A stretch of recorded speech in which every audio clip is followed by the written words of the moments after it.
first want to thank the senior senator from the state of Iowa for his tenacity in pursuing the truth and ignoring all the false attacks leveled against us during the course of our multi-year investigations into corruption at the highest levels of the federal government. Both of us have been firsthand witnesses and at the same time victims of the dishonesty of our Democrat Senate colleagues and their willing accomplices in the media. When it comes to our investigation into the vast web of foreign financial entanglements of the Biden family, those attacks have had one goal in mind: to cover up the extent to which President Biden might be, and almost certainly is, compromised. Over the course of our investigation into how Hunter Biden used his father's position and name to enrich himself and his family, the dishonest press published countless stories reporting on the Democrats' false charge that Senator Grassley and I were soliciting and disseminating Russian disinformation. Once we issued our September and November 2020 reports, which were based almost exclusively on U.S.-sourced documents and interviews with U.S. citizens, the media largely ignored it. When they did write a story, they declared that our reports found nothing new, a classic media cover-up. I've always said the bias in the media is revealed far more in what they don't report than what they actually do report. But all the false attacks did not deter us. We have continued to uncover the truth, and fortunately, our reports also served as a catalyst for others to come forward and for more investigative journalists to keep digging. The American people deserve the truth.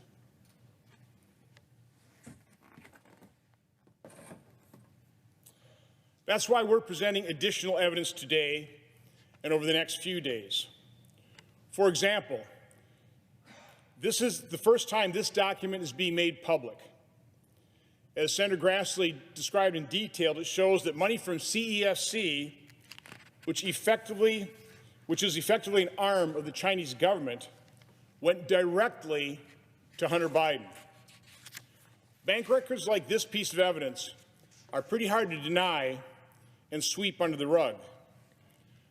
Our reports were chock full of irrefutable evidence like this, and yet the media buried those details in an attempt to keep it hidden from the American people.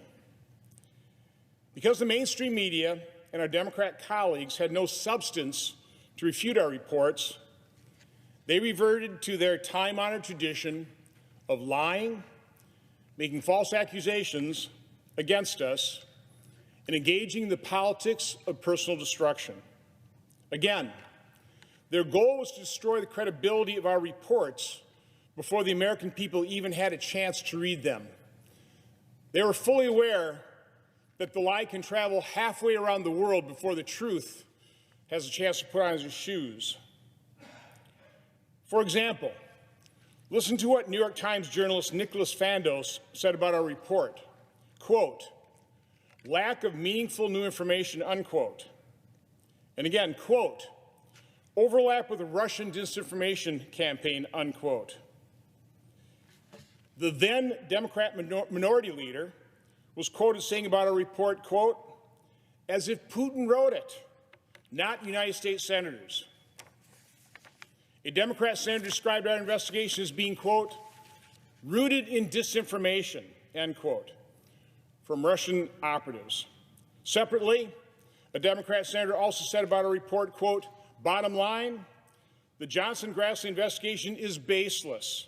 It is laundering Russian propaganda for circulation in the U.S., unquote." But of course, all those quotes were disinformation. Disinformation designed to distract all of us from the truth. As Senator Grassley reiterated, our reports were based almost exclusively on government records from the Obama administration and transcribed interviews of government officials. So, how did the Democrats and the liberal media allies carry out this false attack on us. We describe part of what they did in Section 10 of our September 2020 report. Their disinformation and smear campaign against us in our reports was extensive, but in the interest of time, I'll give you a shorter Cliff Notes version. On July 13, 2020, then Minority Leader Schumer, Senator Warner, Speaker Pelosi, and Representative Schiff sent a letter to the FBI to express a purported belief that Congress was the subject of a foreign disinformation campaign. The letter included a classified attachment that had unclassified elements that attempted to tie Senator Grassley's and my work to Andrei Derkach, a Russian agent. The Democrats speculated that based on this unclassified information, Senator Grassley and I had received materials from Derkach. This was false. Nothing could be further from the truth. But this information purportedly linking Senator Grassley and I to Derkach was leaked to liberal media outlets to start a false narrative to smear us. Until news reports of this false allegation surfaced, I had never even heard of Andrei Derkach. We immediately and forcefully denied the false allegation, but Democrats and the media continued to spread the lie. To this day, no one has ever apologized to either of us for spreading that lie, even though it is proven conclusively to be a lie and disinformation. Next, my staff and Senator Grassley's staff did a transcribed interview with George Kent. During that interview, Democrat staff members introduced Derkach's materials into our record. Then Democrat staff members asked Mr. Kent about it. He stated, quote, "What you're asking me to interpret is a master chart of disinformation and malign influence." That was Mr. Kent's evaluation of the Derkach disinformation that Democrats were spreading that they entered into our record. So the actual truth of the matter is that Democrats, not Senator Grassley nor I, introduced known Russian disinformation into our investigatory record. They did the exact thing they were falsely accusing us of doing. Again, not my staff, not Senator Grassley's staff. Democrats were disseminating Russian disinformation, just like they did with the Steele dossier. Then ranking members Wyden and Peters sent me and Senator Grassley a letter asking for an intelligence briefing relating to our investigation. Now, such a briefing was completely unnecessary, but it was an effort by our Democrat colleagues to further falsely taint our investigation, hoping to discredit it and discredit the truth. On July 28, 2020, Senator Grassley and I reminded them that the FBI and relevant members of the intelligence community had already briefed the committees in March of 2020 and assured us that there was no reason to discontinue our investigation.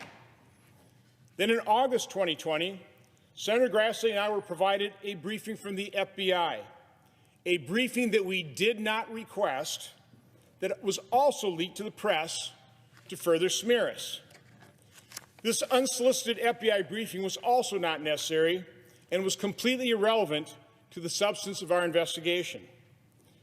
The FBI briefers did tell us that they weren't there to, quote, quash, curtail, or interfere, unquote, in our investigation in any way. No government entity ever warned us that our investigation into the Biden family's financial deals was connected to any kind of Russian disinformation campaign, because it wasn't. But again, the substance of that FBI briefing was later leaked and contorted to smear us, which was exactly why we suspect we were given the unsolicited briefing in the first place. Those briefers promised confidentiality. Clearly, that confidentiality was breached and resulted in another smear operation on Senator Grassley and I to deflect allegations of corruption and conflict of interests that could compromise a President Biden. To date, we do not know who all was involved in this smear campaign. But even after repeated requests, Director Wray and Director Haynes have refused to come in and fully explain who requested and directed this briefing and why it was provided. I think we know why it was provided.